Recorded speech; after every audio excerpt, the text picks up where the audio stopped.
ವಾರ್ತೆಗಳ ಪ್ರಾಯೋಜಕರು. ಸಂಪರ್ಕಿಸಿ Paramount electricals, dealers in all kinds of electricals goods, fans and LED products, near Mahavir Chowk, Loharwadi, MG road, Raichur. Bharat furnitures ರಾಯಚೂರಿನಲ್ಲಿ ಮೊಟ್ಟ ಮೊದಲ ಬಾರಿಗೆ 3 ಮಳಿಗೆ ಒಳಗೊಂಡ ಬೃಹತ್ ಆಕಾರದ furniture showroom, CPS complex, opposite Shiva Mandir, Patel Road, Raichur. Raichur's biggest jewel palace. All types of jewelries available in only KTB Jewel Palace. Visit KTB Jewel Palace, Udayanagar, Station Road, Raichur. Sri Raghavendra Tuppa, Sri Raghavendra Ghee,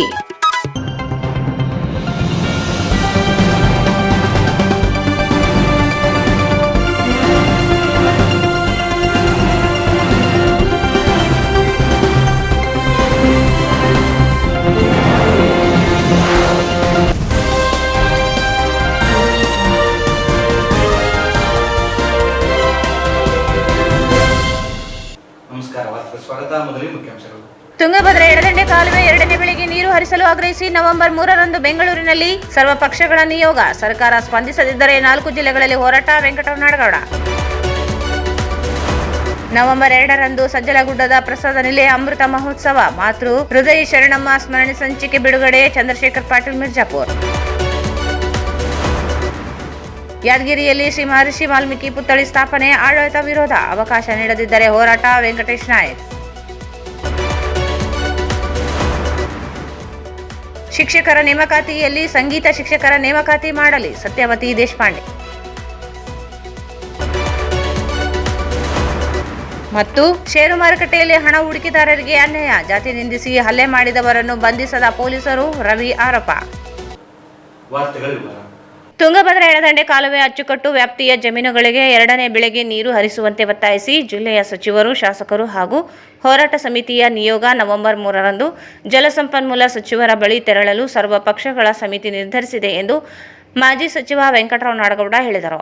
ಅವರು ಇಂದು ಮಾಧ್ಯಮಗೋಷ್ಠಿಯನ್ನು ಉದ್ದೇಶಿಸಿ ಮಾತನಾಡಿ, ತುಂಗಭದ್ರಾ ಜಲಾಶಯಕ್ಕೆ ಸರ್ಕಾರ 36 gate ಬದಲಾಯಿಸಲು ತೀರ್ಮಾನಿಸಿದೆ. ಆದರೆ ಜಲಾಶಯದಲ್ಲಿ 80 TMC ನೀರಿನ ಲಭ್ಯತೆ ಇದೆ.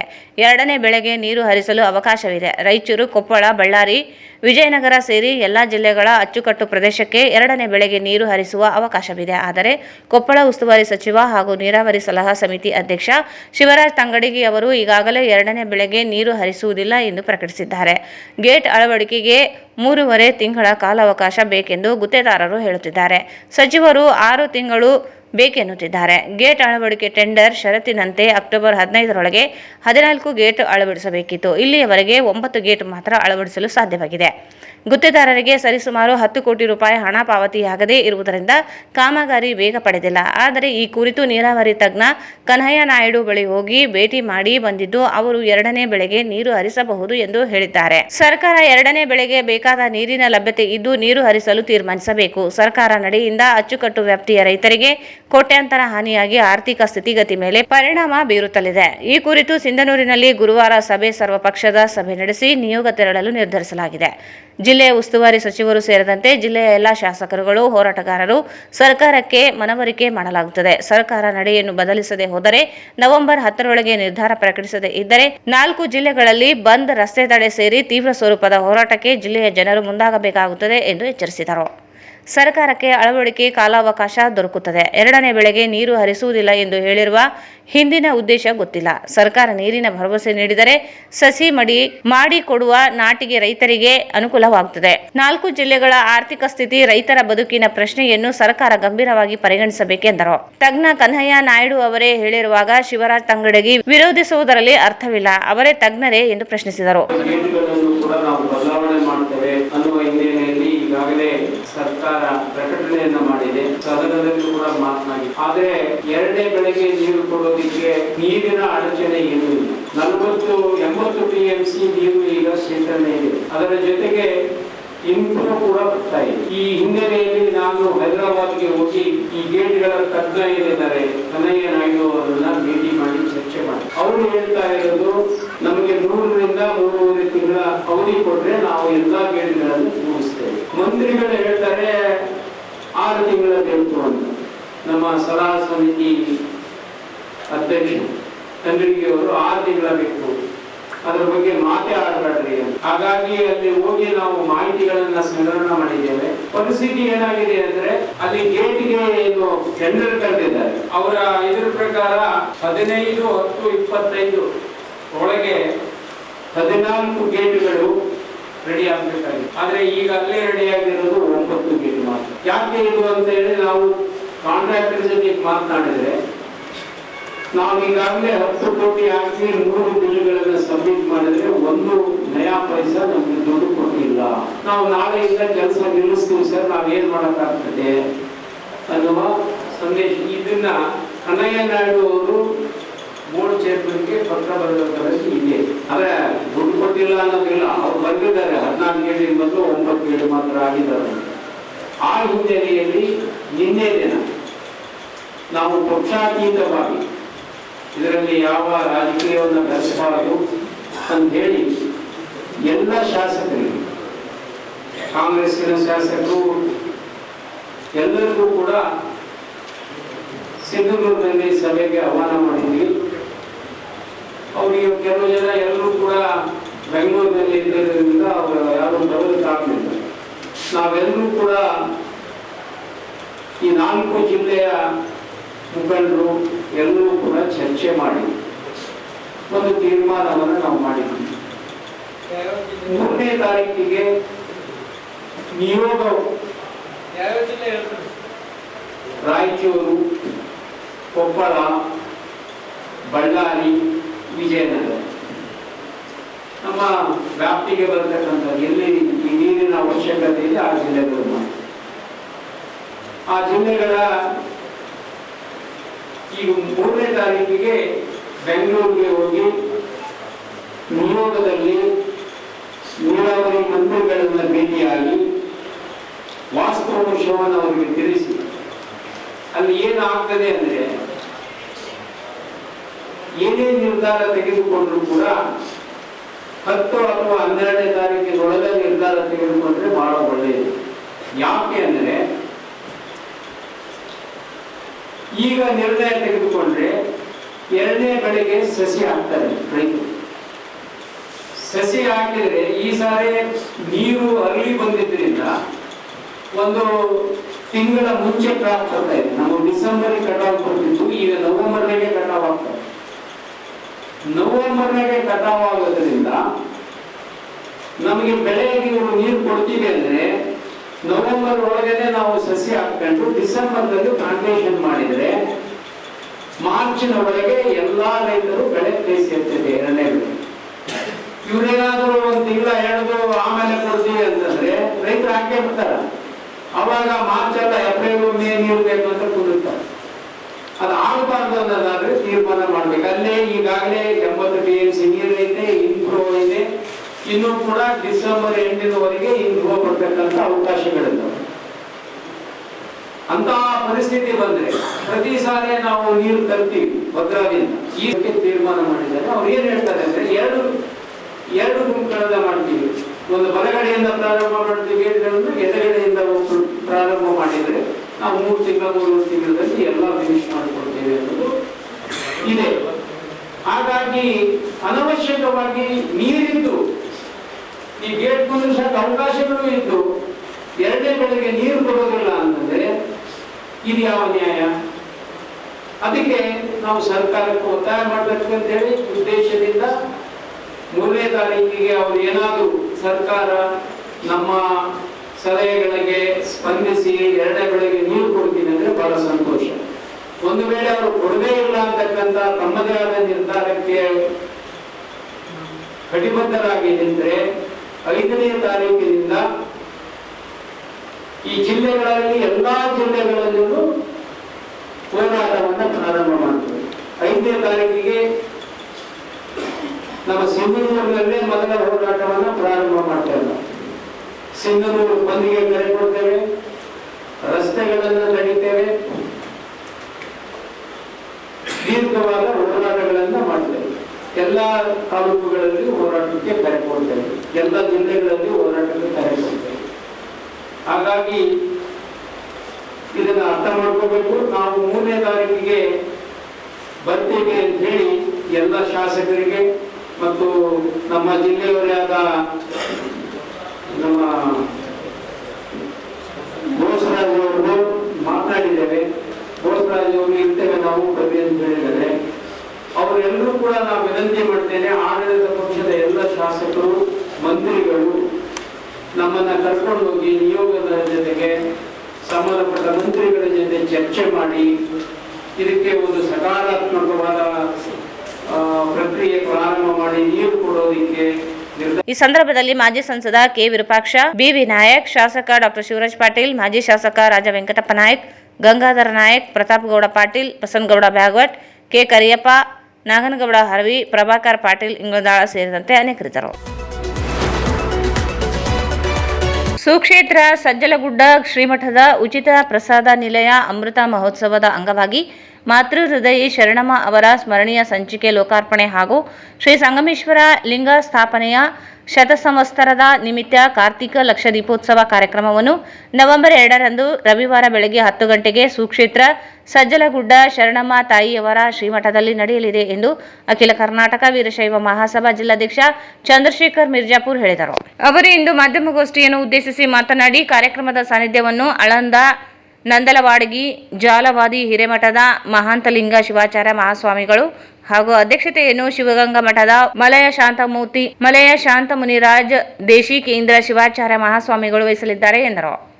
ಕಾರ್ಯಕ್ರಮವು ಹೂವಿನ ಹಡಗಲಿ ಗವಿಮಠದ ಡಾಕ್ಟರ್ ಹಿರಿಶಾಂತ ಮಹಾಸ್ವಾಮಿಗಳ ಸಮ್ಮುಖದಲ್ಲಿ ನಡೆಯಲಿದ್ದು, ಎಂ ಗುಡುದೂರು ಸುಕ್ಷೇತ್ರ ಶ್ರೀ ಪರಮಪೂಜ್ಯ ನೀಲಕಂಠಾಚಾರ್ಯ ತಾತನವರು, ಸುಕ್ಷೇತ್ರ ಸಜ್ಜಲಗುಡ್ಡ ಕಂಬಲಿಹಾಳದ ಶ್ರೀ ಓರಮ ಪೂಜ್ಯ ದೊಡ್ಡ ಬಸವಾಚಾರ್ಯ ತಾತನವರು ನೇತೃತ್ವ ವಹಿಸಲಿದ್ದಾರೆ ಎಂದು ತಿಳಿಸಿದರು. ಕಾರ್ಯಕ್ರಮದಲ್ಲಿ ಡವಳಗಿ ಶ್ರೀ ಮಡಿವಾಳೇಶ್ವರ ಗದ್ದಿಗಿ ಮಠದ ಪರಮಪೂಜ್ಯ ಘನಮಠ ದೇವರು ಉಪಸ್ಥಿತಿ ವಹಿಸಲಿದ್ದಾರೆ. ರಾಯಚೂರು ಮಹರ್ಷಿ ವಾಲ್ಮೀಕಿ ವಿಶ್ವವಿದ್ಯಾಲಯದ ಕುಲಪತಿ ಶಿವಾನಂದ ಕೆಳಗಿನಮನಿ, ಕೊಪ್ಪಳ ವಿಶ್ವವಿದ್ಯಾಲಯದ ಕುಲಪತಿ ಪ್ರೊಫೆಸರ್ ಬಿಕೆ ರವಿ ಅವರು ಗ್ರಂಥ ಬಿಡುಗಡೆಗೊಳಿಸಲಿದ್ದಾರೆ ಎಂದರು. ಮುಖ್ಯ ಅತಿಥಿಗಳಾಗಿ ಮುದ್ದೇಬಿಹಾಳದ ಖ್ಯಾತ ಸಾಹಿತಿ ಬಿಎಂ ಹಿರೇಮಠ್ ಮುದ್ದೇಬಿಹಾಳ, ಗಿರಿರಾಜ ಹೊಸಮನಿ ಲಿಂಗ್ಸೂರು, ಅಖಿಲ ಕರ್ನಾಟಕ ವೀರಶೈವ ಮಹಾಸಭಾದ ಜಿಲ್ಲಾಧ್ಯಕ್ಷ ಚಂದ್ರಶೇಖರ್ ಮಿರ್ಜಾಪುರ್, ರಾಜ್ಯೋತ್ಸವ ಪ್ರಶಸ್ತಿ ಪುರಸ್ಕೃತರು ಹಾಗೂ ಮಾತೃ ಹೃದಯಿ ಸ್ಮರಣ ಸಂಚಿಕೆಯ ಸಂಪಾದಕ ಎಸ್.ವಿ. ಪಾಟೀಲ್, ಗುಂಡೂರು ಗಂಗಾವತಿ ಶರಣಮ್ಮ ತಾಯಿ ಸರ್ಕಾರಿ ಪ್ರೌಢಶಾಲೆಯ ಮುಖ್ಯೋಪಾಧ್ಯಾಯ ಬಸವರಾಜ್ ಹಂದ್ರಾಳ ಭಾಗವಹಿಸಲಿದ್ದಾರೆ ಎಂದು ತಿಳಿಸಿದರು. ಸುಕ್ಷೇತ್ರ ಸಜ್ಜಲಗುಡ್ಡ ಉಚಿತ ಪ್ರಸಾದ ನಿಲಯದ ಹಳೆಯ ವಿದ್ಯಾರ್ಥಿ ಬಳಗದ ರಾಷ್ಟ್ರ ಪ್ರಶಸ್ತಿ ಪುರಸ್ಕೃತ ನಿವೃತ್ತ ಶಿಕ್ಷಕ ಮಲ್ಲನಗೌಡ ಹಳೆಯ ವಿದ್ಯಾರ್ಥಿಗಳು ಆಗಮಿಸಲಿದ್ದಾರೆ ಎಂದರು.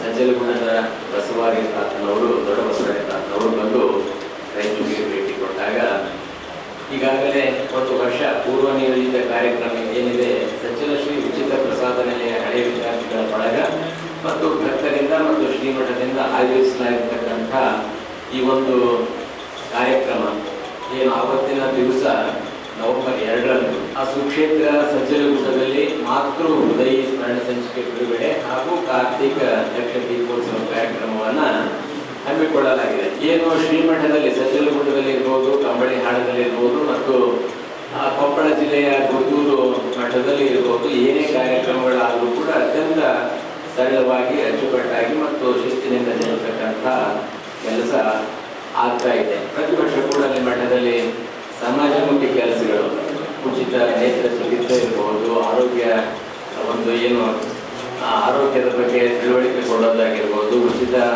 ಆರೋಗ್ಯ ಶಿಬಿರಗಳಾಗಿರ್ಬೋದು ಮತ್ತು ಪ್ರತಿ ತಿಂಗಳು ಮತ್ತು ಪ್ರತಿ 3 ತಿಂಗಳಿಗೂ ಸಲ ಶಿವಾನುಭವ ಕೊಡ್ತಿರ್ತಕ್ಕಂಥ ಅನೇಕ ಸಮಾಜಮುಖಿ ಒಂದು ಕೆಲಸ ಕಾರ್ಯಗಳನ್ನು ಎಲ್ಲ ಸಮುದಾಯದವರನ್ನ ಕರೆದುಕೊಂಡು ಹೋಗ್ತಕ್ಕಂಥ ಯಾವುದಾದ್ರೂ ಮಠಗಳಿದ್ದರೆ ಅದರಲ್ಲಿ ಸಜ್ಜಲಗುಡ್ಡ, ಕಂಬಳಿಹಾಳ ಮತ್ತು ಗುಡುದೂರು ಅಂತಕ್ಕಂಥದ್ದನ್ನು ತಮಗೆ ತಿಳಿಸಲಿಕ್ಕೆ ನಾನು ಬಯಸ್ತೇನೆ. ಈ ಒಂದು ಕಾರ್ಯಕ್ರಮ 2ನೇ ತಾರೀಕಿದೆ ನವೆಂಬರ್ನಲ್ಲಿ ಅತ್ಯಂತ ಸಡಗರ ಸಂಭ್ರಮದಿಂದ ಆಚರಿಸಬೇಕಂತಕ್ಕಂಥದ್ದು. ಏನು ಸಜ್ಜಲಶ್ರೀ ಉಚಿತ ಪ್ರಸಾದ ನಿಲಯ 75 ವರ್ಷಗಳ ಹಿಂದೆ ಆ ತಾಯಿ ಅವಿದ್ಯಾವಂತೆ ಅಂತ ಅನಿಸ್ಕೊಂಡ್ರೂ ಕೂಡ ಏನು ವಿದ್ಯೆಯ ಬಗ್ಗೆ ಮತ್ತು ಜ್ಞಾನದ ಬಗ್ಗೆ ಅಷ್ಟೇ ತಿಳುವಳಿಕೆಯನ್ನು ಹೊಂದಿರತಕ್ಕಂಥ ಶ್ರೀ ದೊಡ್ಡ ಬಸವರಾಯ ತಾತನವರಿಂದ ಲಿಂಗ ದೀಕ್ಷೆಯನ್ನು ಪಡೆದು ಏನು ಬಸವರಾಯ ತಾತನವರ ಆದರ್ಶಗಳನ್ನ, ಬಸವಣ್ಣನ ತತ್ವ ಆದರ್ಶಗಳನ್ನ ಮೈ ತುಂಬಿಕೊಂಡು ಬರೀ ತಪಶಕ್ತಿಯಿಂದ ಎಷ್ಟೆಲ್ಲ ಅವರು ಬೆಳವಣಿಗೆಯನ್ನ ನಮ್ಮ ರಾಯಚೂರು ಜಿಲ್ಲೆಗೆ ಮತ್ತು ಕೊಪ್ಪಳ ಜಿಲ್ಲೆಗೆ ಇಡೀ ನಮ್ಮ ರಾಜ್ಯದಲ್ಲಿ ಅನೇಕ ಭಕ್ತರು ತಾಯಿಯ ಮಠಕ್ಕೆ ಇದ್ದಾರೆ ಅಂತಕ್ಕಂಥದ್ದು ನಮ್ಮೆಲ್ಲರಿಗೂ ಕೂಡ ಸಂತೋಷದ ವಿಷಯ ಅಂತಕ್ಕಂಥದ್ದು. ಆ ಒಂದು 75 ವರ್ಷಗಳ ಹಿಂದೆ ಆ ಒಂದು ಕಲ್ಪನೆಯನ್ನು ಇಟ್ಟುಕೊಂಡು ಏನು ಒಂದು ವಿದ್ಯಾರ್ಥಿ ನಿಲಯವನ್ನ ಮಾಡಬೇಕು, ವಿದ್ಯಾರ್ಥಿಗಳಿಗೆ ಶಿಕ್ಷಣವನ್ನು ಕೊಡಬೇಕು. ಆಗ 100 ಕಿಲೋಮೀಟರ್ ಧಾರವಾಡಕ್ಕೆ ಹೋಗ್ಬೇಕಾಗಿತ್ತು, ಹುಬ್ಬಳ್ಳಿಗೆ ಹೋಗ್ಬೇಕಾಗಿತ್ತು, ಅನೇಕ ರಾಯಚೂರಿಗೆ ಬರಬೇಕಾಗಿತ್ತು. ಅಂತ ಸಂದರ್ಭದಲ್ಲಿ ಅಲ್ಲಿ ಉಚಿತ ಇದೇನು ಒಂದು ಪ್ರಸಾದ ನಿಲಯದ ವ್ಯವಸ್ಥೆಯನ್ನ ಮಾಡಿ ಅಂದಿನಿಂದ ಇಂದಿನವರೆಗೆ ನಿರಂತರವಾಗಿ ಕೂಡ ಈಗಲೂ ಕೂಡ ಸುಮಾರು 150 ವಿದ್ಯಾರ್ಥಿಗಳು, ಬಡ ವಿದ್ಯಾರ್ಥಿಗಳು, ಎಲ್ಲಾ ಸಮುದಾಯದವರು ಕರೆದುಕೊಂಡು ಹೋಗ್ತಕ್ಕಂತಹ ಒಂದು ಕೆಲಸವನ್ನ ಪೂಜ್ಯರು ಎಲ್ಲ ಭಕ್ತರ ಸಹಾಯ ಸಹಕಾರದಿಂದ ಮತ್ತು ಎಲ್ಲ ಹಳೆಯ ವಿದ್ಯಾರ್ಥಿಗಳ ಒಂದು ಸಹಕಾರದಿಂದ ಮಾಡ್ತಾ ಬಂದಿದ್ದಾರೆ. ಕೆ ರವಿಯವರು ರಾಯಚೂರು ಶ್ರೀ ಶಿವಾನಂದ ಕೆಳಗಿನಮನೆ ಕುಲಪತಿಗಳು, ಮಹಾವಿದ್ಯಾಲಯ ಏನು ಮಹರ್ಷಿ ವಾಲ್ಮೀಕಿ ವಿಶ್ವವಿದ್ಯಾಲಯ ರಾಯಚೂರು ಮತ್ತು ಶ್ರೀ ಪ್ರೊಫೆಸರ್ ಕೆ ರವಿ ಕುಲಪತಿಗಳು ವಿಶ್ವವಿದ್ಯಾಲಯ ಕೊಪ್ಪಳ ಇವರಿಂದ ಆ ಒಂದು ಮಾತೃ ಹೃದಯ ಅಂತಕ್ಕಂಥ ಸ್ಮರಣ ಸಂಚಿಕೆಯನ್ನು ಬಿಡುಗಡೆ ಮಾಡ್ತಾರೆ. ಹಾಗೇನೆ ನಮ್ಮ ಪೂಜ್ಯ ನೀಲಕಂಠಾರ್ಯರ ತಾತನವರು ಹಾಗೂ ಪರಮ ಪೂಜ್ಯ ದೊಡ್ಡಬಸವರಾಯ ತಾತನವರು ಸಜ್ಜಿಗೂಡಿಯವರ ನೇತೃತ್ವದಲ್ಲಿ ಈ ಕಾರ್ಯಕ್ರಮ ಜರುಗುತ್ತದೆ. ಹಾಗೆ ಶ್ರೀ ಷಟಸ್ಥಲ ಬ್ರಹ್ಮೆ ಮಹಾಂತ ಲಿಂಗ ಶಿವಾಚಾರ್ಯ ಮಹಾಸ್ವಾಮಿಗಳು ಹಿರೇಮಠ ಆಳಂದ ನಂದವಾಡಿ ಜಾಲವಾದಿ ಇವರು ಭಾವನಾ ಸಾನ್ನಿಧ್ಯವನ್ನ ವಹಿಸಿಕೊಳ್ಳಲಿದ್ದಾರೆ. ಹಾಗೇನೆ ಶ್ರೀ ಷಟಸ್ಥಲ ಬ್ರಹ್ಮೆ ಮಲಯ ಶಾಂತಮೂಲರಾಜ ದೇಶಿಕೇಂದ್ರ ಶಿವಾಚಾರ್ಯ ಮಹಾಸ್ವಾಮಿಗಳು ಶಿವಗಂಗಾ ಮಠ ಇವರು ಅಧ್ಯಕ್ಷತೆಯನ್ನು ವಹಿಸಿಕೊಳ್ತಾರೆ. ಹಾಗೇನೆ ನಮ್ಮ ಡಾಕ್ಟರ್ ಹಿರಿಶಾಂತರಾಜ ಮಹಾಸ್ವಾಮಿಗಳು ಕೋಯಿಮಠ ಭೂಮಿನಾಟಕದಲ್ಲಿ ಶ್ರೀ ಹನುಮಠದೇವರು ಮಡಿವಾಳೇಶ್ವರ ಸತಿ ಮಠ ಡೌಳಿ ಕೂಡ ಆಗಮಿಸ್ತಾರೆ. ಪುಸ್ತಕ ಲೋಕಾರ್ಪಣೆಯನ್ನ ಶ್ರೀ ಶಿವಾನಂದ ಕೆಳಗಿನ ಇವರೇನು ಹೇಳಿದ್ರಲ್ಲ ಅವರು ಏನನ್ನೆಲ್ಲ ಲೋಕಾರ್ಪಣೆಯನ್ನ ಮಾಡ್ತಾರೆ. ಈ ಒಂದು ಕಾರ್ಯಕ್ರಮಕ್ಕೆ ಏನು ಪ್ರತಿ ನಮ್ಮ ಈ ಕೊಪ್ಪಳ ಅವಿಭಾಜ್ಯ ಕೊಪ್ಪಳ ಜಿಲ್ಲೆ ಮತ್ತು ರಾಯಚೂರು ಜಿಲ್ಲೆಯ ಎಲ್ಲ ಹಳೆಯ ವಿದ್ಯಾರ್ಥಿಗಳಿಗೂ ಕೂಡ ಈ ವಿಷಯ ಮುಟ್ಟಬೇಕಂತಕ್ಕಂಥ ದೃಷ್ಟಿಯಿಂದ ಈ ಒಂದು ಪತ್ರಿಕಾಗೋಷ್ಠಿಯನ್ನ ಆಯೋಜಿಸಲಾಗಿದೆ. ಈ ಸಂದರ್ಭದಲ್ಲಿ ಹಳೆಯ ವಿದ್ಯಾರ್ಥಿಗಳಾದ ಮಾಜಿ ಸೈನಿಕ ಚೆನ್ನಾರೆಡ್ಡಿ ಪಾಟೀಲ್, ಗೌಡಪ್ಪ ಗೌಡ ಇಂಗಳದಾಳ, ಅಣ್ಣಪ್ಪ ಗೌಡ ಮೇಟಿ, ಮರೇಗೌಡ ಪಾಟೀಲ್, ಶಿಕ್ಷಕ ಶೇಖರಪ್ಪ, ಗುರು ಸಂಗಪ್ಪ ಮಾನ್ವಿ, ರಾಮಲಿಂಗಪ್ಪ, ಬಸನಗೌಡ ಕೊಪ್ಪರ ವಕೀಲ್ ಇದ್ದರು.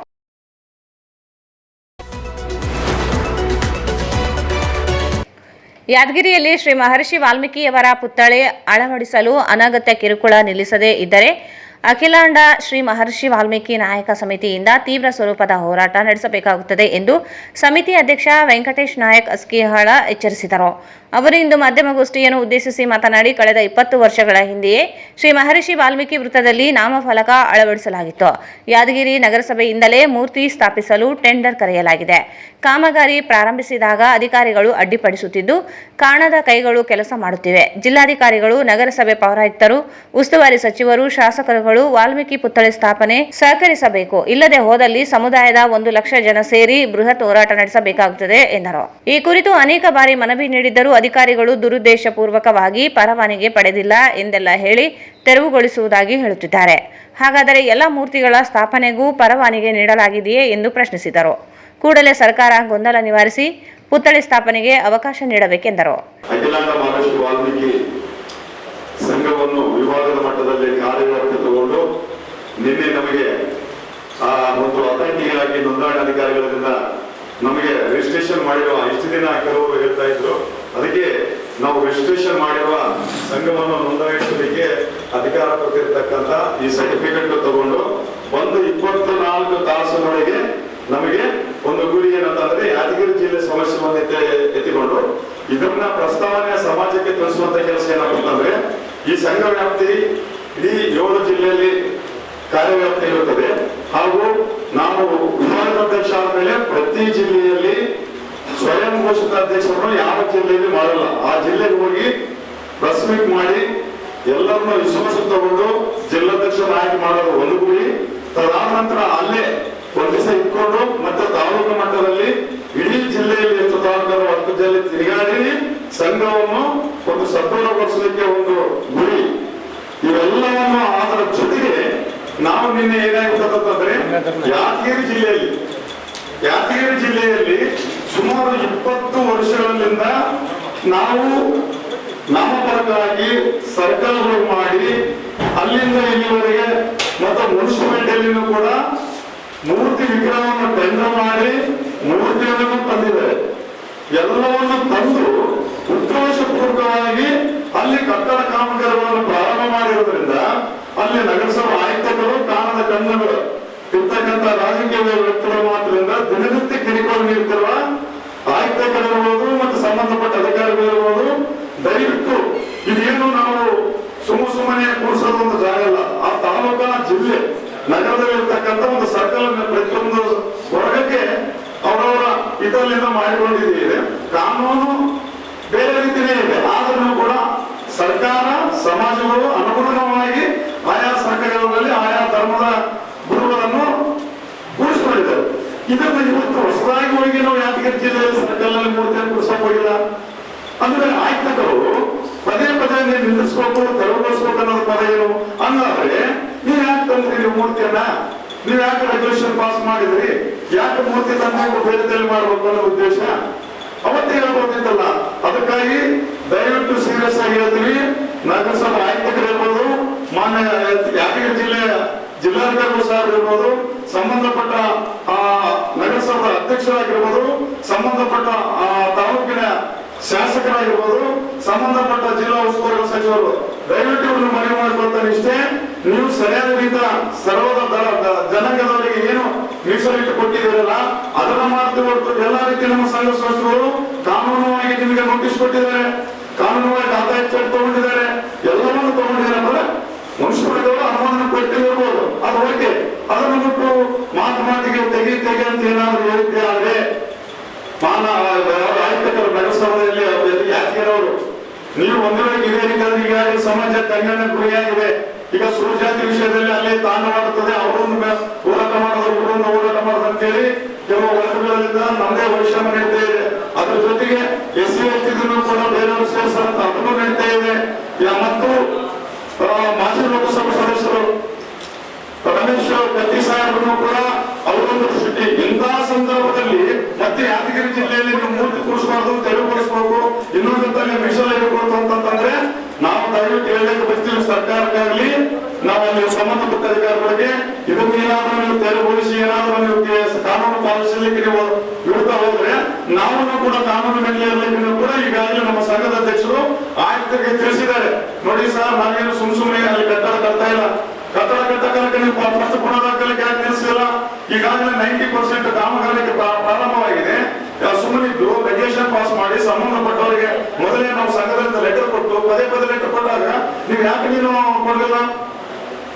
ಕೊಡ್ಬೇಕಲ್ಲ. ನಮ್ಮ ಲೆಟರ್ಗೆ ಏನಾದ್ರು ನೀವು ಬರೆದುಕೊಟ್ಟಿದ್ಯಾ? ಇಲ್ಲ. ಈಗ ಬಂದು 50% ಆದ್ಮೇಲೆ ವಿಗ್ರಹ ಬಂದ ಮೇಲೆ ವಿಗ್ರಹ ನೀನು ಎಲ್ಲಿ ಕೊಡಿಸ್ತೀಯಾ? ಈ ಸಂದರ್ಭದಲ್ಲಿ ರಾಘವೇಂದ್ರ ನಾಯಕ್, ಹುಸೇನಪ್ಪ, ಬಸವಲಿಂಗಪ್ಪ ಖಾನಾಪುರ್, ನರಸರೆಡ್ಡಿ, ದುಳ್ಳಯ್ಯ ನಾಯಕ್, ಮಾರುತಿ ನಾಯಕ್, ಸಿದ್ದಯ್ಯ ಸೇರಿದಂತೆ ಅನೇಕರಿದ್ದರು. ಈಗ ಜಾಹೀರಾತು. Paramount electricals, dealers in all kinds of electrical goods, fans and LED products.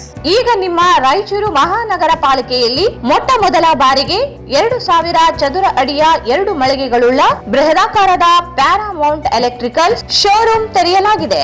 Raichur ಜಿಲ್ಲೆಯ ಜನತೆ, ಎಲೆಕ್ಟ್ರಿಷಿಯನ್ಸ್, ಎಲೆಕ್ಟ್ರಿಕಲ್ಸ್ ಇಂಜಿನಿಯರ್ಸ್ ದೂರದ ಊರುಗಳಾದ ಬೆಂಗಳೂರು, ಹೈದರಾಬಾದ್ಗಳಿಗೆ ಹೋಗದೆ ಈಗ ನಮ್ಮ ರಾಯಚೂರಿನಲ್ಲಿ ಮ್ಯಾನುಫ್ಯಾಕ್ಚರಿಂಗ್ ದರದಲ್ಲಿ ಎಲ್ಲಾ ತರಹದ ಎಲೆಕ್ಟ್ರಿಕಲ್ಸ್ ಗೂಡ್ಸ್ ಗಳು ದೊರೆಯುತ್ತವೆ. Switch, plates, wires, fans, remote fans, ಹ್ಯೂಮರ್ಸ್, ಎಲ್ಲಾ ತರಹದ LED ಪ್ರಾಡಕ್ಟ್ ಗಳು ನಮ್ಮ ಒಂದೇ ಮಳಿಗೆಯಾದ ಪ್ಯಾರಾಮೌಂಟ್ ಎಲೆಕ್ಟ್ರಿಕಲ್ಸ್ ನಲ್ಲಿ ಮ್ಯಾನುಫ್ಯಾಕ್ಚರಿಂಗ್ ದರದಲ್ಲಿ ದೊರೆಯುತ್ತವೆ. ನಮ್ಮಲ್ಲಿ ಎಲ್ಲಾ ತರಹದ ಕಂಪನಿಗಳಾದ GM, ಗೋಲ್ಡ್ ಮೆಡಲ್, ಐಫಾ, ಹೆವೆಲ್ಸ್, ಆಂಕರ್, ಲೀಶಾ, ಫಿನೋಲೆಕ್, ವಿಗಾರ್ಡ್, ವಿಪ್ರೋ, ಹೆಲಿಕ್ಯಾಟ್, K9, ವಿವಾರ್ಡ್ ಇನ್ನು ಅನೇಕ ಕಂಪನಿಗಳ ಎಲೆಕ್ಟ್ರಿಕಲ್ಸ್ ಐಟಂಗಳು ಸಿಗುತ್ತವೆ.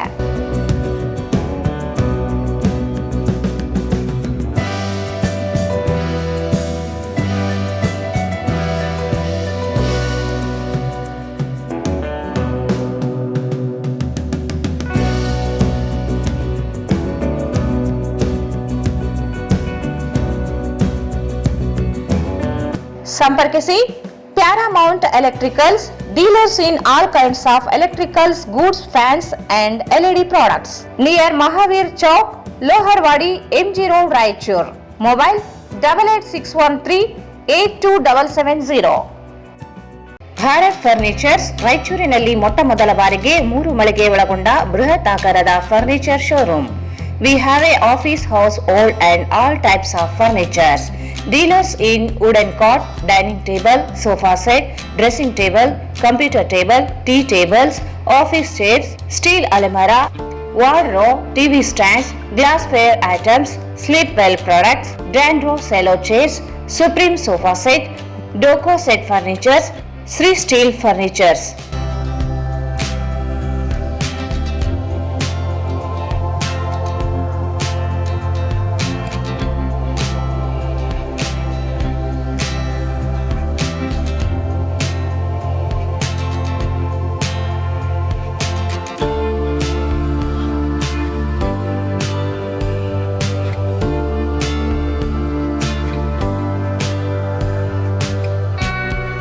For more details, contact Bharat Furnitures, CPS Complex, opposite Shiva Mandir, Patel Road, Raichur. Mobile 9880024095.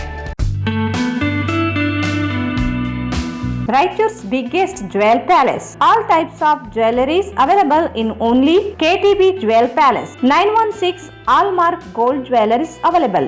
ವಿಶೇಷವಾಗಿ ಬಂಗಾರದ ಆಭರಣಗಳಾದ ನಮ್ಮಲ್ಲಿ ಫ್ಯಾನ್ಸಿ ಇಯರಿಂಗ್ಸ್, ಫ್ಯಾನ್ಸಿ ನೆಕ್ಲೆಸ್, ಮಾಂಗಲ್ಯ ಮತ್ತು ಬಳೆಗಳು ಇನ್ನೂ ಅನೇಕ ತರಹದ ಆಭರಣಗಳು ದೊರೆಯುತ್ತವೆ. ಬೆಳ್ಳಿಯ ಆಭರಣಗಳಾದ ಕಾಲುಂಗುರ, ಕಾಲುಗೆಜೆ, ಬೆಳ್ಳಿಯ ಪೂಜಾ ಐಟಮ್ಸ್, ವಿವಿಧ ರೀತಿಯ ಆರ್ಟಿಕಲ್ಸ್ ದೊರೆಯುತ್ತವೆ. ರಾಯಚೂರಿನಲ್ಲಿ ಮೊಟ್ಟ ಮೊದಲ ಬಾರಿಗೆ ಯುವಕರಿಗಾಗಿಯೇ ಬ್ರಾಸ್ಲೆಟ್ಸ್, ಚೈನ್ಸ್, ಉಂಗುರಗಳು, ಇನ್ನೂ ಅನೇಕ ರೀತಿಯ ಡಿಸೈನ್ಸ್ ಆಭರಣಗಳು ದೊರೆಯುತ್ತವೆ.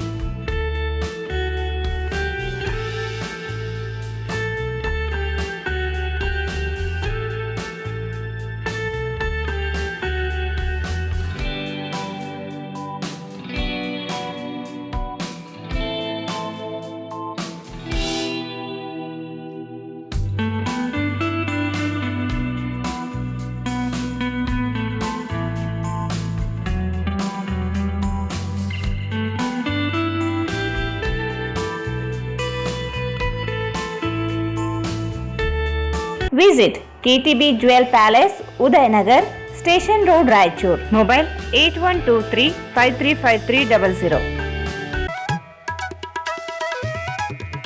ಶ್ರೀ ರಾಘವೇಂದ್ರ ತುಪ್ಪ, ಶ್ರೀ ರಾಘವೇಂದ್ರ ಘೀ, ಶ್ರೀ ರಾಘವೇಂದ್ರ ತುಪ್ಪ, ಶ್ರೀ ರಾಘವೇಂದ್ರ ಘೀ. ಮತ್ತೊಮ್ಮೆ ವಾರ್ತೆಗಳಿಗೆ ಸ್ವಾಗತ. ರಾಜ್ಯದಲ್ಲಿ ಸುಮಾರು ವರ್ಷಗಳಿಂದ ಸಂಗೀತ ಶಿಕ್ಷಕರ ನೇಮಕಾತಿಯಾಗದೇ ಇರುವುದರಿಂದ ಲಕ್ಷಾಂತರ ಸಂಖ್ಯೆಯಲ್ಲಿ ಸಂಗೀತ ಕ್ಷೇತ್ರದಲ್ಲಿ ಪದವಿ ಮುಗಿಸಿ ಉದ್ಯೋಗವಿಲ್ಲದೆ ಖಾಸಗಿಗಳಲ್ಲಿ ಕೆಲಸ ಮಾಡುತ್ತಿದ್ದಾರೆ. ಸರ್ಕಾರವು ಎಲ್ಲ ಸರ್ಕಾರಿ ಮತ್ತು ಅನುದಾನಿತ ಶಾಲಾ ಕಾಲೇಜುಗಳಲ್ಲಿ ಸಂಗೀತ ಶಿಕ್ಷಕರ ನೇಮಕಾತಿಗೆ ಮುಂದಾಗಬೇಕು ಎಂದು ಸತ್ಯವತಿ ದೇಶಪಾಂಡೆ ಹೇಳಿದರು. ಅವರು ಇಂದು ಮಾಧ್ಯಮಗೋಷ್ಠಿಯನ್ನು ಉದ್ದೇಶಿಸಿ ಮಾತನಾಡಿ, ರಾಜ್ಯದಲ್ಲಿ ಸುಮಾರು ವರ್ಷಗಳಿಂದ ಸಂಗೀತ ಕ್ಷೇತ್ರದಲ್ಲಿ ಪದವಿ PhD ಪಡೆದಿದ್ದರೂ ಸರ್ಕಾರಿ ಉದ್ಯೋಗವಿಲ್ಲದೆ ಖಾಸಗಿ ಸೇರಿ ಇತರೆಡೆಗಳಲ್ಲಿ ಕೆಲಸ ಮಾಡುತ್ತಾ ಜೀವನ ನಡೆಸುತ್ತಿದ್ದಾರೆ. ಶಿಕ್ಷಕರ ನೇಮಕಾತಿ ನಡೆಸಿ ಸುಮಾರು ವರ್ಷಗಳು ಕಳೆದಿವೆ. ಆದರೆ 16 ವರ್ಷಗಳಿಂದ ಸಂಗೀತ ಶಿಕ್ಷಕರ ನೇಮಕಾತಿ ಮಾಡುವಲ್ಲಿ ಸರ್ಕಾರ ನಿರ್ಲಕ್ಷ್ಯ ವಹಿಸಿದೆ ಎಂದು ದೂರಿದರು. ಕರ್ಣಪ್ರೌಢ ಶಿಕ್ಷಣ ಮಂಡಳಿ ನಡೆಸುವ ಸಂಗೀತ ಪರೀಕ್ಷೆಯಲ್ಲಿ ಸೀನಿಯರ್ ಗ್ರೇಡ್ ವಿದ್ವಾನ್ ವಿಶಾರದ MA ಮ್ಯೂಸಿಕ್ ಮತ್ತು PhD ಪದವಿಗಳನ್ನು ಮುಗಿಸಿದ್ದಾರೆ.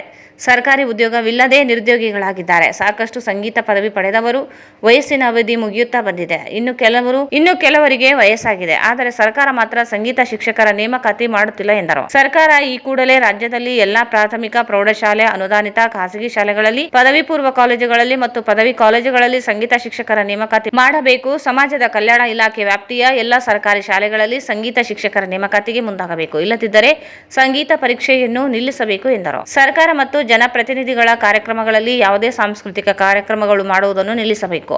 ಎಲ್ಲ ವಿಶ್ವವಿದ್ಯಾಲಯಗಳಲ್ಲಿ ಸಂಗೀತ ಪದವಿಗೆ ಸಂಬಂಧಿಸಿದ ಎಲ್ಲ ಕೋರ್ಸುಗಳನ್ನು ನಿಲ್ಲಿಸಬೇಕು. ಸಂಗೀತ ಶಿಕ್ಷಕರ ನೇಮಕಾತಿ ಮಾಡಿದರೆ 45 ವರ್ಷ ವಯೋಮಿತಿ ಸಡಿಲಗೊಳಿಸಬೇಕು ಎಂದರು.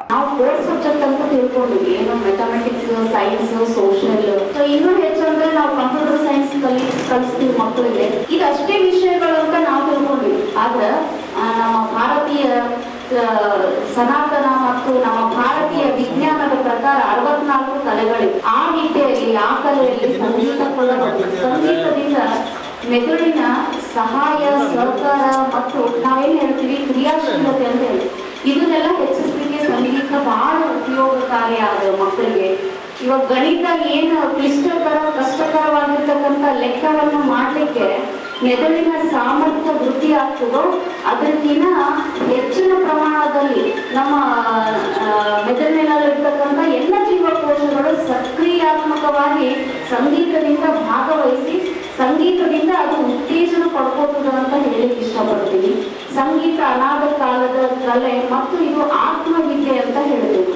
ನಮ್ಮ ದೇಹಕ್ಕೆ ಆಹಾರ ಎಷ್ಟು ಮುಖ್ಯನೋ ನಮ್ಮ ಮೆದುಳಿನ ಶಕ್ತಿ ಮತ್ತು ಮೆದುಳಿನ ಕ್ರಿಯಾಶೀಲತೆ ಶಕ್ತಿ, ನಮಗೆ ನೆನಪಿನ ಶಕ್ತಿ ಇದನ್ನೆಲ್ಲ ವೃದ್ಧಿ ಮಾಡಲಿಕ್ಕೆ ನಮ್ಮ ಮೆದುಳು ಸಕಾರಾತ್ಮಕವಾಗಿ ಕ್ರಿಯಾಶೀಲತೆಯಿಂದ ಕೆಲಸ ಕಾರ್ಯನಿರ್ವಹಿಸಲಿಕ್ಕೆ ಸಂಗೀತ ಅಷ್ಟೇ ಮುಖ್ಯ. ಸಂಗೀತ ನಮ್ಮ ಮೆದುಳಿನ ಆಹಾರವಾಗಿದೆ ಅಂತ ನಾವು ಓದಿ ತಿಳ್ಕೊಂಡು ಈ ಜ್ಞಾನವನ್ನು ಪಡ್ಕೊಂಡಿರ್ತೀವಿ. ಆಮೇಲೆ ಸಂಗೀತ ಅನ್ನೋದು ನಾವು ಯಾರೋ ಏನೋ ಬಂದಿಲ್ಲ ನಾವು ಕಲ್ತೀವಿ ಅಂತಿಲ್ಲ. ನಾವು ಸಂಗೀತವನ್ನೇ ಕಲಿತು ಅದರಿಂದಲೇ ಜೀವನ ರೂಪಿಸ್ಕೋಬೇಕು ಅಂತ ನಾವು ತಿಳ್ಕೊಂಡು ಇಷ್ಟೆಲ್ಲ ಪರಿಶ್ರಮ ಪಟ್ಟು ಒಂದಲ್ಲ 10 ಗುರುಗಳ ಹತ್ರ ಹೋಗಿ ವಿದ್ಯಾರ್ಜನೆ ಜ್ಞಾನಾರ್ಜನೆ ಮಾಡಿರ್ತೀವಿ. ನಮ್ಗೆ ಇದರಿಂದ ನಮ್ಗೆ ಏನಾದ್ರೂ ಜೀವನೋಪಾಯ ಆಗ್ಲಿಲ್ಲ ಅಂದ್ರೆ ಎಷ್ಟು ಕಷ್ಟ ಹೇಳ್ತೀವಿ ನೋಡೋಣ. ಪ್ರಕಾಶ್ ಮಾತನಾಡಿ, ಶಿಕ್ಷಕರ ನೇಮಕಾತಿಯನ್ನು ಸರ್ಕಾರ ನಿಲ್ಲಿಸಿದ್ದು ಕೂಡಲೇ ಪ್ರಾರಂಭಿಸಬೇಕು. ಶಿಕ್ಷಕರ ನೇಮಕಾತಿಗೆ ಸರ್ಕಾರ ಮುಂದಾಗಿದ್ದ ಸಂಗೀತ ಶಿಕ್ಷಕರನ್ನು ನೇಮಿಸಿಕೊಳ್ಳಬೇಕೆಂದರು. ಅನೇಕ ವಿದ್ಯಾರ್ಥಿಗಳಿಗೆ ವಯೋಮಿತಿ ಕಳೆದು ಹೋಗುತ್ತಿದ್ದು ಶಿಕ್ಷಕ ಸಚಿವ ಮಧು ಬಂಗಾರಪ್ಪ ಇವರಿಗೆ ಮನವಿ ಸಲ್ಲಿಸಲಾಗಿದೆ. ಕೂಡಲೇ ಸರ್ಕಾರ ಸಂಗೀತ ಶಿಕ್ಷಕರನ್ನು ನೇಮಿಸಲು ಮುಂದಾಗಬೇಕೆಂದರು.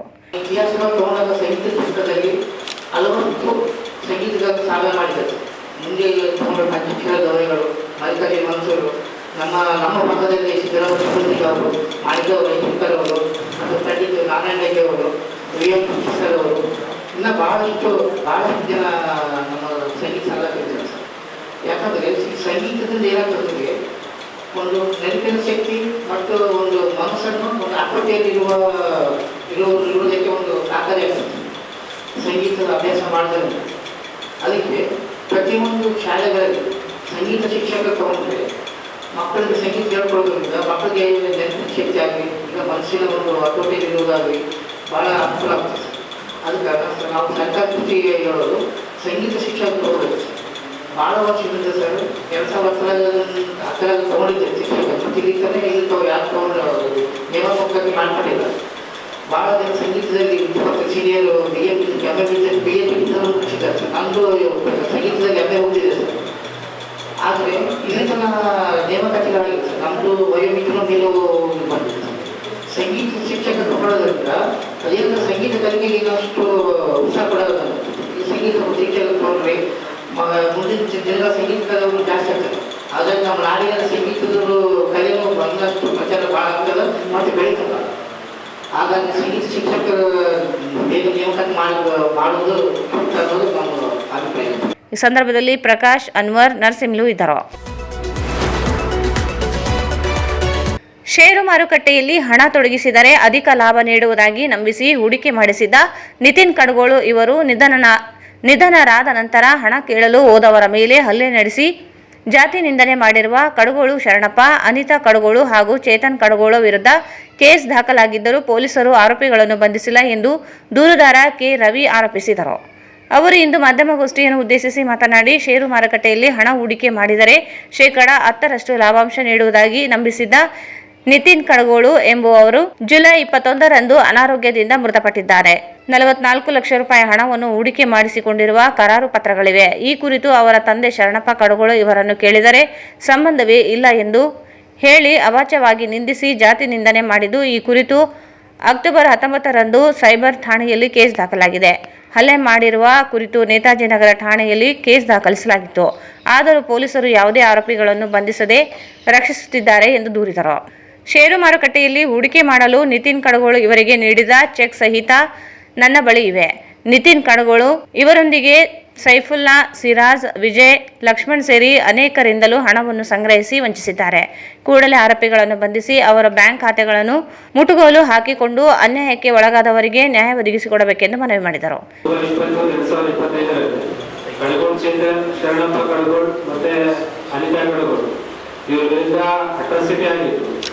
ಅಟ್ರಾಸಿಟಿ ಆಗಿ ಇವತ್ತಿಗೂ 11 ದಿನ ಆಗಿದೆ. ಇದುವರೆಗೂ ಅವರಿಗೆ ಯಾವುದೇ ಥರ ಅರೆಸ್ಟ್ ಮಾಡಿಲ್ಲ ಡಿಪಾರ್ಟ್ಮೆಂಟ್. ನಾವು ಹಲವಾರು ರಿಕ್ವೆಸ್ಟ್ ಮಾಡಿದ್ದೀವಿ. ಆನರೇಬಲ್ SP ಮತ್ತೆ CBI DCI ಅವರಿಗೆ ರಿಕ್ವೆಸ್ಟ್ ಲೆಟರ್ ಕೊಟ್ಟು ಹೇಳಿದ್ರು. ಅವರು ಇನ್ನೂ ಅರೆಸ್ಟ್ ಮಾಡ್ತಾ ಇಲ್ಲ, ಅವ್ರ ಬಗ್ಗೆ ಆಕ್ಷನ್ ತಗೊಳ್ತಾ ಇಲ್ಲ. ಅವರು ಇಲ್ಲಿ ರಾಯಚೂರಿನಲ್ಲಿ ರಾಜಾರೋಷವಾಗಿ ತಿರುಗಾಡ್ತಾ ಇದ್ದಾರೆ. ಇದ್ರ ಬಗ್ಗೆ SP ಗಮನ ತಂದ್ರು, ಯಾವುದೇ ರೆಸ್ಪಾನ್ಸ್ ಬರ್ತಾ ಇಲ್ಲ. ಪೊಲಿಟಿಕಲ್ ಆಗಿ ಗುರುತಿಸ್ಕೊಂಡಿದ್ದಾರೆ ಪ್ರಭಾವಿಗಳಂತ. ಸೊ ಅದೇ ಸರ್, ನಾವು ಒಂದು ನಿತಿನ್ ಕಡಗಲ್ ಟ್ರೇಡಿಂಗ್ ಕಂಪನಿ ಅಂತ ಒಂದು ಶೇರ್ ಮಾರ್ಕೆಟ್ ರನ್ ಮಾಡ್ತಿದ್ರು. ನಿತಿನ್ ಅವ್ರ ಮಗ, ಶರಣಪ್ಪ ಕಡಗಲ್ ಅವ್ರ ಮಗ. ನಾವು ಅದಕ್ಕೆ ಅಮೌಂಟ್ ಇನ್ವೆಸ್ಟ್ ಮಾಡಿದ್ವಿ. ಅದ್ರ ಪರ್ಪಸ್ ನಾವು ಕೇಳಕ್ ಹೋಗಿದ್ವಿ. ಅವ್ರು ಕಮಿಟ್ಮೆಂಟ್ ಕೊಟ್ಟಿದ್ರು. ಕೇಳಕ್ ಹೋದಾಗ ಅವ್ರು ಈ ತರ ನಮ್ಮ ಮೇಲೆ ಜಾತಿ ನಿಂದನೆ ಮಾಡಿ ಹಲ್ಲೆ ಮಾಡಿದ್ರು. ಅದ್ರ ಪರ್ಪಸ್ ನಾನು MLC ಮಾಡಿ ಕೋರ್ಟ್ PC ನಾನು ಪ್ರೈವೇಟ್ ಕಂಪ್ಲೇಂಟ್ ಮಾಡಿದ್ದೆ. ಸರ್, ಇದು ಜುಲೈ 2 ಜುಲೈ ಘಟನೆ ಆಗಿದ್ದು ತಿಮ್ಮಪುರಪೇಟೆ ಅವ್ರ ಮನೆ ಹತ್ರ, ಶರಣಪ್ಪ ಕಡಗಲ್ ಮನೆ ಹತ್ರ. ಸರ್, ನಾನು ಇದು ಪ್ರೈವೇಟ್ ಕಂಪ್ಲೇಂಟ್ ಕೋರ್ಟ್ ಅಲ್ಲಿ ಮಾಡಿದ್ದೆ. ಅಕ್ಟೋಬರ್ 20ರಂದು FIR ಆಗಿದೆ. ಇನ್ವೆಸ್ಟ್ಮೆಂಟ್ ಮಾಡಿದ್ದೆ ಸರ್, ಶೇರ್ ಮಾರ್ಕೆಟ್ ಅಂತ ನಡೆಸ್ತಾರೆ ಸರ್. ಅವರು ಒಂದು ಕಂಪ್ನಿ ರನ್ ಮಾಡ್ತಿದ್ರು ಸರ್. 44 lakhs ನಮ್ದು 44 lakhs ಸರ್. ಅದು ಓವರ್ ಆಲ್ ಆಗಿದ್ದು ಒಂದು 20+ ಆಗಿದೆ ಸರ್. ಈಗ ಅವ್ರು ತಂದು ಶರಣಪ್ಪ ಕಡಗಲ್, ಚೇತನ್ ಕಡಗಲ್, ಅನಿತಾ ಕಡಗಲ್ ಇವರು ಪಾರ್ಟ್ನರ್ಸ್ ಕಮ್ ಓನರ್ಸ್ ಪ್ಲಸ್ ಅವರು ಅನಿತಾ ಕಡಗಲ್ ಅಕೌಂಟ್ ಅಲ್ಲಿ ಕ್ರೋರ್ಸ್ ಆಫ್ ಟ್ರಾನ್ಸಾಕ್ಷನ್ ಆಗಿದೆ. ಈಗ ಅವ್ರ ಅನ್ನದಲ್ಲೇ ಆಗಿರೋದು ದುಡ್ಡು ಎಲ್ಲರಿಗೂ ಕಮಿಟ್ಮೆಂಟ್ ಆಗಿದೆ ಸರ್. ಈ ಸಂದರ್ಭದಲ್ಲಿ ಸತೀಶ್, ಆನಂದ್, ಮಹೇಶ್ ಕುಮಾರ್, ರಾಘವೇಂದ್ರ, ಮೂಲಿಮನಿ ಸೇರಿದಂತೆ ಅನೇಕರಿದ್ದರು. ಕೊನೆಯಲ್ಲಿ ಮತ್ತೊಮ್ಮೆ ಮುಖ್ಯಾಂಶಗಳು. ತುಂಗಭದ್ರಾ ಎಡದಂಡೆ ಕಾಲುವೆ 2ನೇ ಬೆಳೆಗೆ ನೀರು ಹರಿಸಲು ಆಗ್ರಹಿಸಿ ನವೆಂಬರ್ 3ರಂದು ಬೆಂಗಳೂರಿನಲ್ಲಿ ಸರ್ವಪಕ್ಷಗಳ ನಿಯೋಗ. ಸರ್ಕಾರ ಸ್ಪಂದಿಸದಿದ್ದರೆ 4 ಜಿಲ್ಲೆಗಳಲ್ಲಿ ಹೋರಾಟ. ವೆಂಕಟರಮಣಗೌಡ. ನವೆಂಬರ್ 2ರಂದು ಸಜ್ಜಲಗುಡ್ಡದ ಪ್ರಸಾದ ನಿಲಯ ಅಮೃತ ಮಹೋತ್ಸವ. ಮಾತೃ ಹೃದಯ ಶರಣಮ್ಮ ಸ್ಮರಣೆ ಸಂಚಿಕೆ ಬಿಡುಗಡೆ. ಚಂದ್ರಶೇಖರ್ ಪಾಟೀಲ್, ಮಿರ್ಜಾಪುರ್.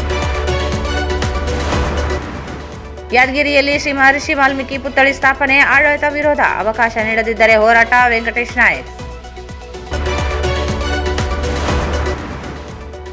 ಶಿಕ್ಷಕರ ನೇಮಕಾತಿಯಲ್ಲಿ ಸಂಗೀತ ಶಿಕ್ಷಕರ ನೇಮಕಾತಿ ಮಾಡಲಿ. ಸತ್ಯವತಿ ದೇಶಪಾಂಡೆ. ಮತ್ತು ಷೇರು ಮಾರುಕಟ್ಟೆಯಲ್ಲಿ ಹಣ ಹೂಡಿಕೆದಾರರಿಗೆ ಅನ್ಯಾಯ. ಜಾತಿ ನಿಂದಿಸಿ ಹಲ್ಲೆ ಮಾಡಿದವರನ್ನು ಬಂಧಿಸದ ಪೊಲೀಸರು. ರವಿ ಆರೋಪ. ವಾರ್ತೆಗಳನ್ನು ಪ್ರಯತ್ನಿಸಿದವರು. ಸಂಪರ್ಕಿಸಿ Paramount electricals, dealers in all kinds of electricals goods, fans and LED products, near Mahavir Chowk, Loharwadi, MG road, Raichur. Bharat furnitures ರಾಯಚೂರಿನಲ್ಲಿ ಮೊಟ್ಟ ಮೊದಲ ಬಾರಿಗೆ 3 ಮಳಿಗೆ ಒಳಗೊಂಡ ಬೃಹತ್ ಆಕಾರದ furniture showroom. CPS complex, opposite Shiva Mandir, Patel Road, Raichur. Raichur's biggest jewel palace. All types of jewelries available in only KTB Jewel Palace. Visit KTB Jewel Palace, Udayanagar, Station Road, Raichur. Sri Raghavendra Tuppa, Sri Raghavendra Ghee. ಇಲ್ಲಿಗೆ ವಾರ್ತೆ ಮುಕ್ತವಾಯಿತು. ಮುಂದಿನ ವಾರ್ತೆಗಳನ್ನು ಮತ್ತೆ ಭೇಟಿಯಾಗೋಣ. ವಂದನೆಗಳು.